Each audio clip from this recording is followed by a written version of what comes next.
Hello and welcome to IS Chakra. We will be going to discuss today's The Hindu newspaper article. This is 25th of August 2024. The first news article is related to Sompan tribe. What is the context? The Union Environment Ministry said that development of a port or airport in Pristine Nicobar Islands will not disturb or displace any of the Sompan tribe from the Nicobar Island. And what is the relevance of this topic? It is part of GS1 salient features of Indian society, diversity of India. Overview of Sompan tribe. This Sompan tribe living in the isolated tribes on the planet, and it is inhabited in the Great Nicobar Island, which is the part of the particularly vulnerable tribal groups in India. There is 75 particular PVTGs groups in India, and out of this 16 highest PVTG living in the state of Odisha, followed by Chhattisgarh and Madhya Pradesh. Sompan tribe's habitat is located in the dense tropical rainforest of Great Nicobar Island, and it is part of the Andaman and Nicobar Islands. This is the Andaman and Nicobar Island located in the Bay of Bengal, and here the Great Nicobar Island where Sompan tribes is inhabited. The Great Nicobar Island or Nicobar Island is separated from the Andaman Island with the 10-degree channel. Okay, and southernmost point of India is located below Great Nicobar, that is Indira Point, located in here. And you can tell what is the uppermost point of India in the northern part of Jammu and Kashmir. Put your answer in the comment section below. Approximately 95% of Great Nicobar Island is covered by rainforest because Great Nicobar comes into the tropical area of the earth. And this Nicobar Island has two national parks. That means Campbell National Park and Galathea National Park. And one is the biosphere reserve known as Great Nicobar Biosphere Reserve. And Sompan's habitat is recognized as an important biological hotspot in the Great Nicobar Island. This is the tribe of Sompan tribe. And what is the way of life? Their way of life is very sedentarism, or the hunter-gatherer society living in Great Nicobar Island. And their physical characteristics is their body stature is medium size, and their eyes color is brown and dark brown and black, and their head ratio is mesocephal index. Okay, and language and communication, their language is not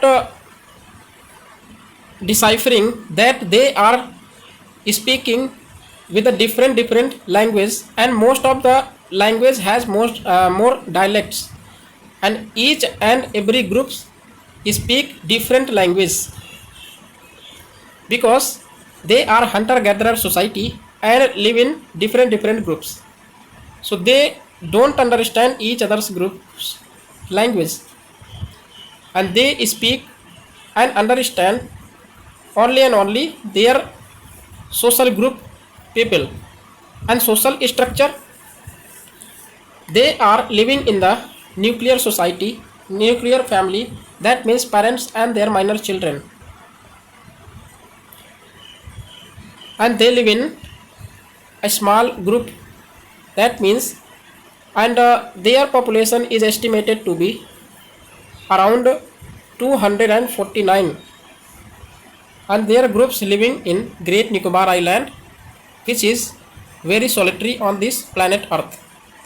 Based on this tribe, one question based on this climate, that is rainforest climate, this question was asked in UPSC 2024 in June this year. First option is annual and daily range of temperature is low.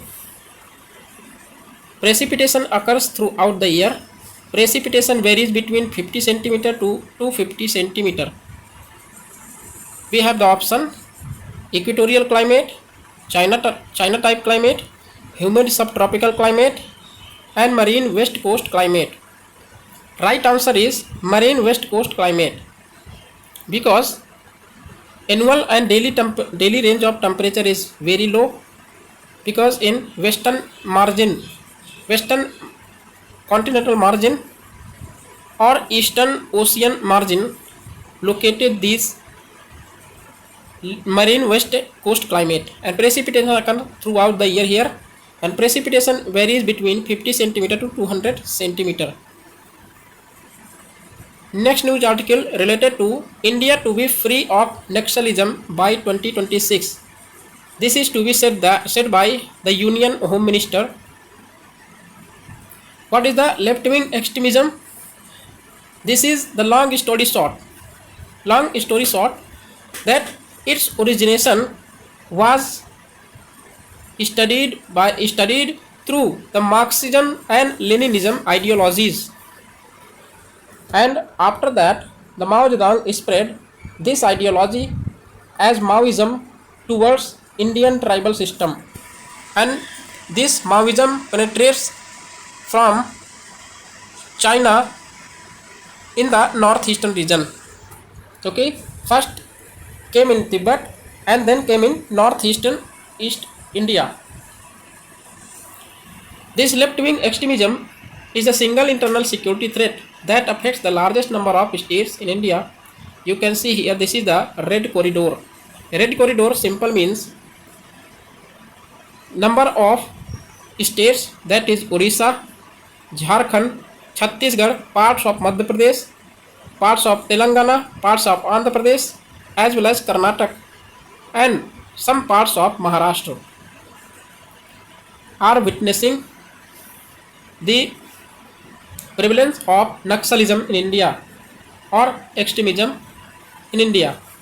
Left-wing extremism aims to overthrow the existing democratic state structure with violence as their primary weapon and mass mobilization and strategic unified fronts as complementary components.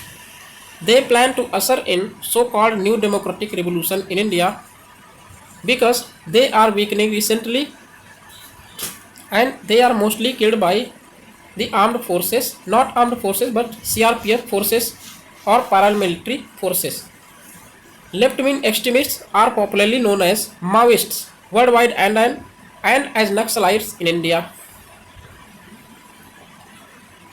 Reasons for spread of left-wing extremism. As we discussed that land-related factors, as the tribal society was very poor and they are alienated in the pre-independence India by landowners or moneylenders. Displacement and forced evictions by the moneylenders when they are indulging indebtedness. A livelihood related causes, because they had nothing for his surplus or enough food to serve their children as well as their family. Social exclusion, because they could not pay any amount to moneylender or landlords, so they were evicted from their land. Governance related factors. Government is not providing them enough resources or the roads, infrastructure or health or education facilities. So these are the some reasons for spread of left-wing extremism. Current left-wing extremism situation in India. Maoist violence came down because of the active participation of paramilitary forces and police forces, as well as the state police forces and paramilitary forces combination to reduce these Maoist violence. Number of districts declared to be Naxal affected and response by center different schemes to support left-wing extremist states in terms of infrastructure, education, healthcare facilities,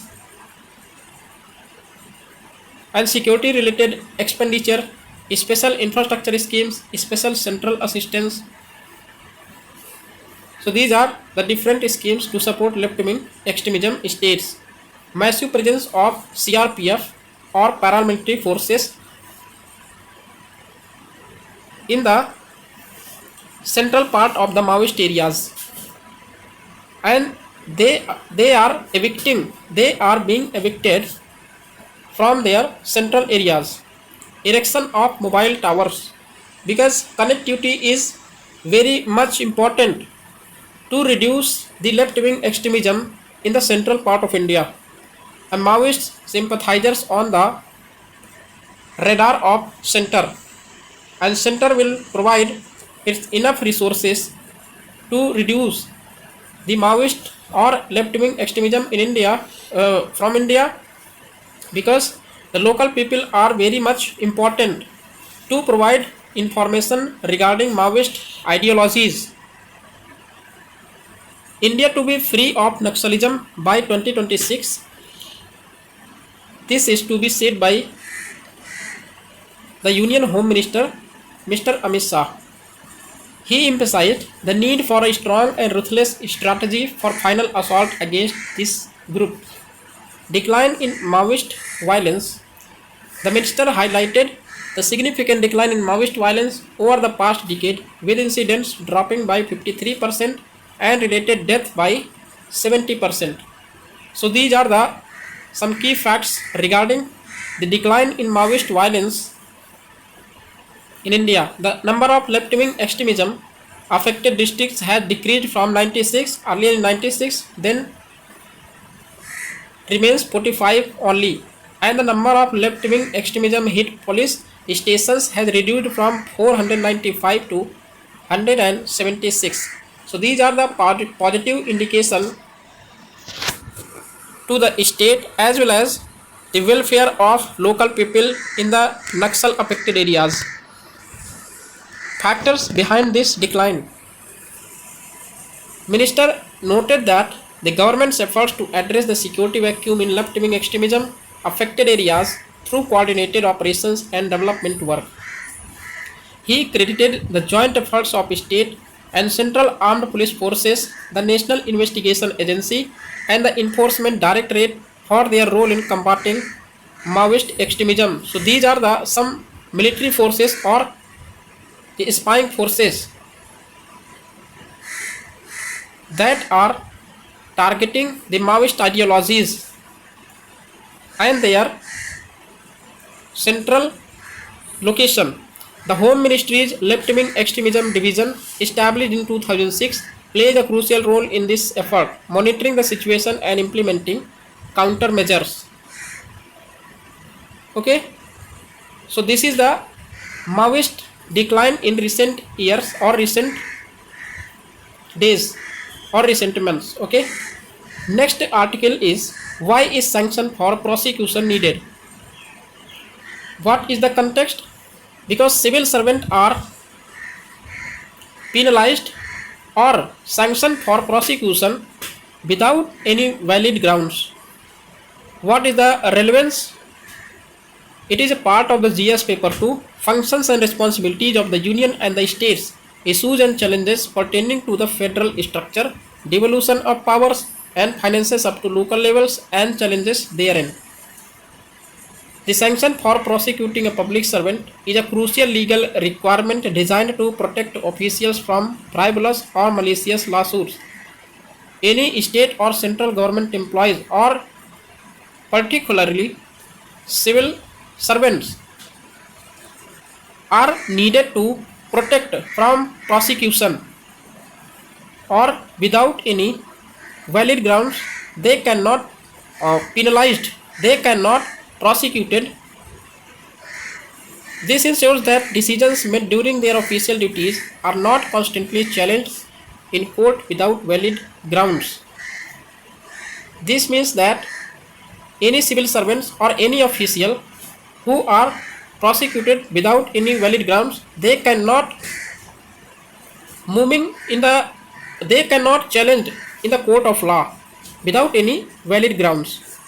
The need for sanction is embedded in various legal provisions including section 197 of CRPC and section 19 of the Prevention of Corruption Act.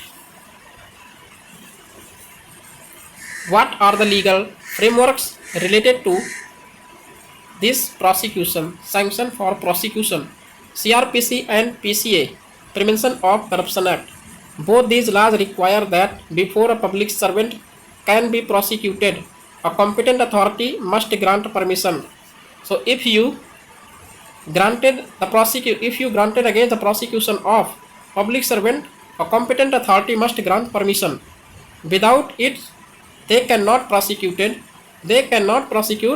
the public servant. This is to ensure that the actions of public servants, especially those undertaken in their official capacity, are scrutinized before legal action is initiated. Recent amendments are taken place. The Bharatiya Nagarik Suraksha Samhita, which replaced the CRPC, retains the sanction provisions. In 2018, amendments to the Prevention of Corruption Act introduced the necessity of obtaining government approval even to start an investigation, highlighting the importance of sanction before prosecuting public servants. Role of the governor in cases against the chief minister. Governor plays a significant role in cases involving the chief minister. Since the governor has the authority to dismiss a CM, chief minister, they are also one to grant prosecution sanctions against them. But here has some clause regarding the prosecution of governor to dismiss a chief minister. However, there has been debate over whether the governor should act independently or based on the advice of the Council of Ministers. Here we are talking about the Supreme Court instance. In the case of A.R. Anthule, the Supreme Court clarified that the governor should exercise discretion and not merely follow the council's advice when deciding on prosecution sanctions against a chief minister. So this is simply that the governor cannot prosecute sanctions against a chief minister only on the advice of the Council of Ministers, and governor should exercise discretion with the advice of the Council of Ministers. Otherwise, he cannot prosecute sanctions against the chief minister. This discretionary power is particularly important in maintaining the balance of power and ensuring justice. Judicial interpretations. Instances where governors have exercised their discretion to grant sanctions despite the Council of Ministers' advice. For example, in a notable Madhya Pradesh case, the Supreme Court upheld the governor's decision to grant sanction against chief minister, or not chief minister but grant sanction against ministers, even when the Council of Ministers found no grounds for prosecution. So Supreme Court upheld this decision of the governor. The court emphasized that in cases where the council's decision appears biased or irrational, the governor is justified in acting independently. And what are the way forward or conclusion? The sanction for prosecution is a critical safeguard in the Indian legal system, ensuring that public servants are not subjected to unnecessary legal harassment. At the same time, it holds them accountable when there is legitimate evidence of wrongdoing. The role of the governor, particularly in cases involving high-ranking officials, like the Chief Minister, is vital in maintaining this balance. The judicial banking for the governor's discretionary powers reinforces the importance of an impartial and fair legal processes. So these are the context about the prosecution or sanction for prosecution, even public servants or governor against the prosecution of the chief minister and its minister. Next news article related to unified pension scheme. Why in the news?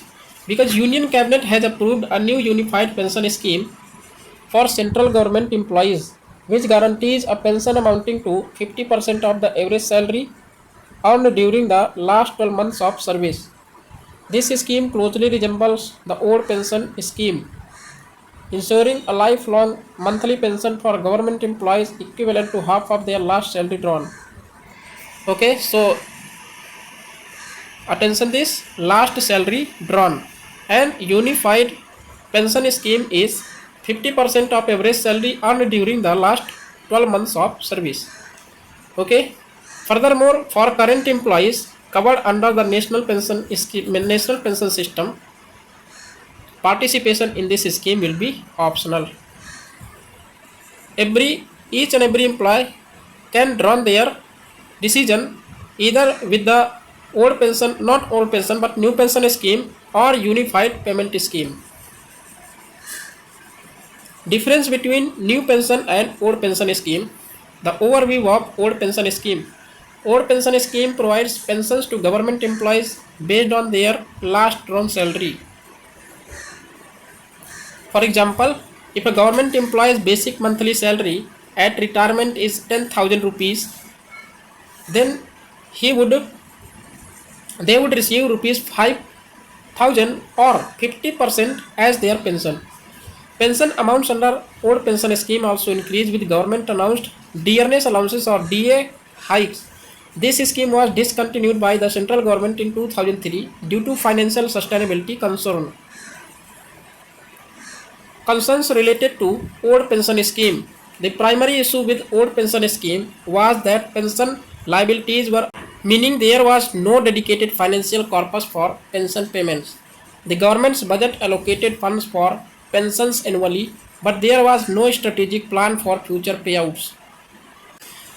This pay as you go model raised intergenerational equity issues, placing the financial burden of current pensions on future generations.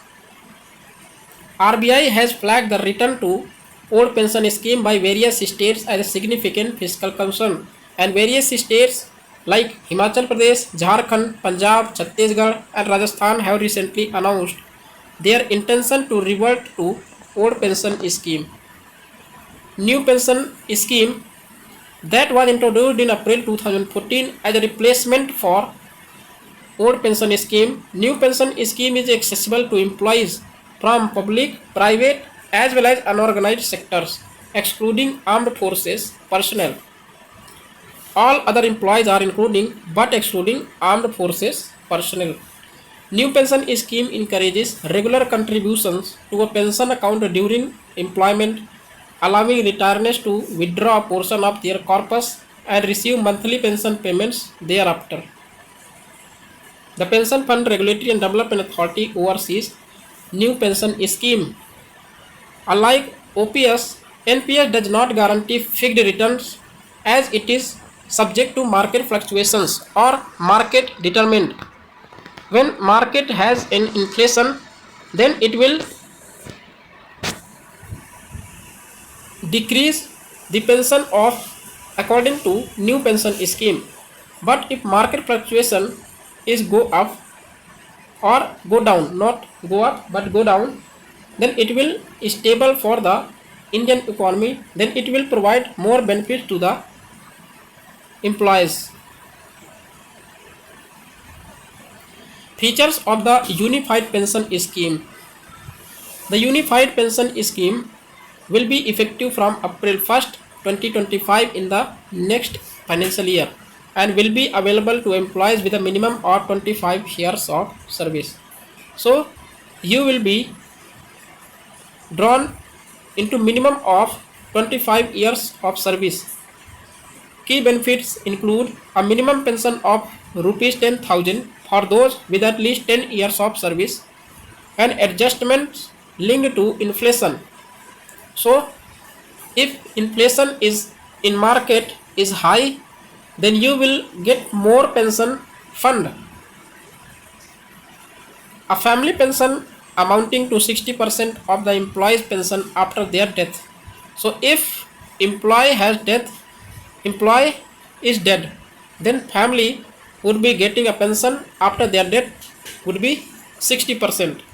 The government plans to increase its contribution to the pension corpus from 14% to 18.5% of the basic pay and dearness allowance, while employee contributions will remains at 10% as their payout in initially. So central government pays 18% will pay 18.5% and employees pay 10%. Okay, the scheme also allows for a lump sum withdrawal at retirement and divide the pension corpus for investment with a guarantee pension based on a default investment strategy. The scheme also allows for a lump sum withdrawal at retirement and divide the pension corpus for investment. Participation in the UPS will be optional for current employees under the new pension scheme. So you can either with unified payment system or new pension scheme. It is your choice. The prelims based facts news article related to antimatter. What is antimatter? It is a heaviest antimatter nucleus ever recorded named anti-hyper hydrogen 4. So this was a news related to antimatter. What is antimatter? Antimatter is a type of matter that has the same mass as ordinary matter but opposite electric charge. The antimatter equivalent of an electron which has a negative charge is called a positron, which carries a positive charge.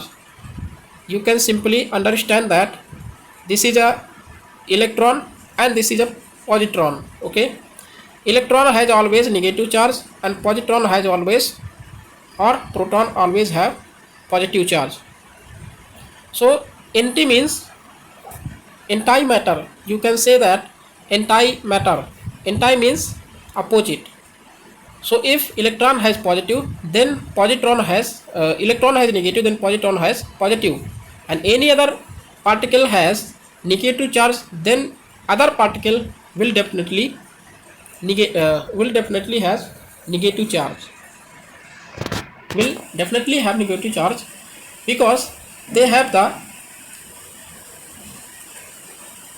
protons and neutrons have their antimatter counterparts known as the antiprotons and antineutrons respectively.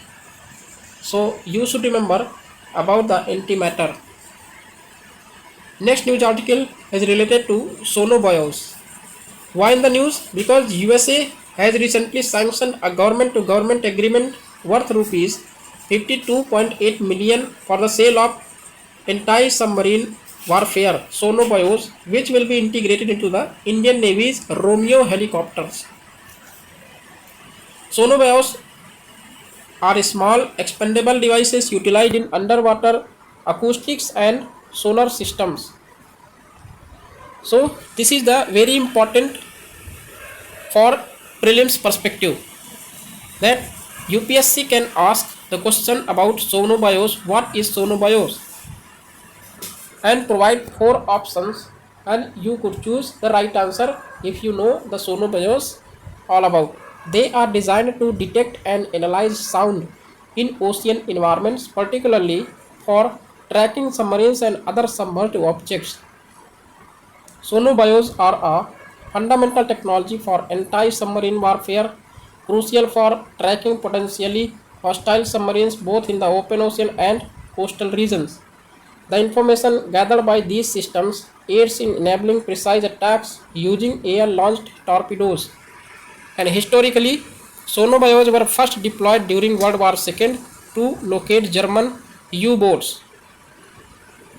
Deployment of sonobios are by dropping them into the ocean from aircraft that are launched from ships or submarines.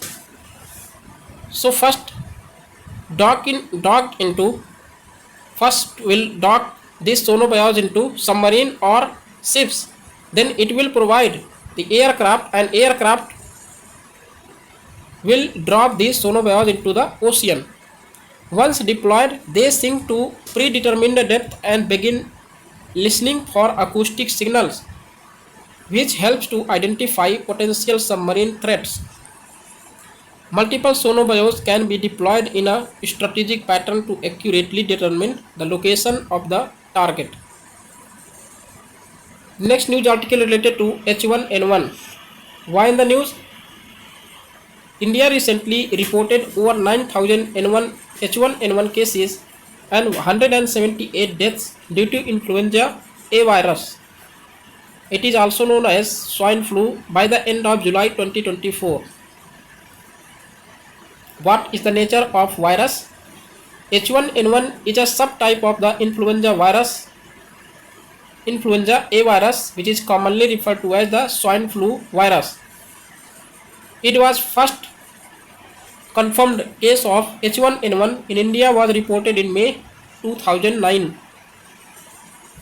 Since that time, the virus has led to several outbreaks with significant case numbers noted in the year 2021, 22 and 23. And transmission of this virus is spread through respiratory droplets released when an infected person coughs, sneezes or talks. Additionally, it can be contracted by touching surfaces contaminated with the virus. And contagious period of H1N1 is from 1 day before symptoms appear until approximately 4 days after symptoms begin. So initial is 1 day, and after 4 days when symptoms appear begin. Children and those with compromised immune systems may remain contagious for a longer duration. Okay, so this is the H1N1 all about information. Recent developments regarding H1N1 development. New strain. Researchers at the National Institute of Virology in Pune have identified that the virus has undergone point mutation, resulting in the emergence of a new strain called the Michigan strain, and which has replaced the previously dominant California strain. So first was California strain, and then it was replaced by Michigan strain, because mutation is very high possibility in the H1N1 virus. This change is associated with the increasing number of cases and deaths observed in 2024. Mutation impact of this H1N1 virus. The overall virulence of the virus has not significantly changed. These mutations have made previous vaccinations less effective against the new Michigan strain. So you should remember about the H1N1 strain, okay? Because virus related questions have been asked by the UPSC in the past, okay? So these are today's the Hindi news articles, and please like and comment the video, okay, and share this video with your fellow aspirant. So here I will end this lecture. Thank you for watching. Have a great day.